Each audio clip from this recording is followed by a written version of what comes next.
Ito ay experimental kasi yung feeds na gamit ko is yung pinakamurang feeds. Tapos ginamitan ko sila ng Progastro Gold. So 32 days nila ngayon. So tingnan natin kung ano na yung timbang nila. So balita ko kasi magaan pag Pelmeco yung ginagamit. So tingnan natin. So 32 days nasa 2 kilos. Pelmeco yung gamit ko dyan.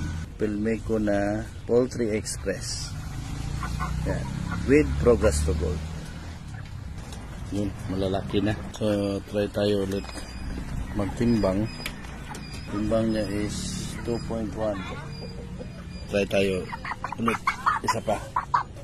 So timbang niya is 2 kilos. Ito naman po ay experimental lang. Kung ano talaga yung effect ng Progastro Gold. So as you can see, okay siya. Natutulungan niyang lumaki yung mga alaga natin. Yan. Progastro Gold.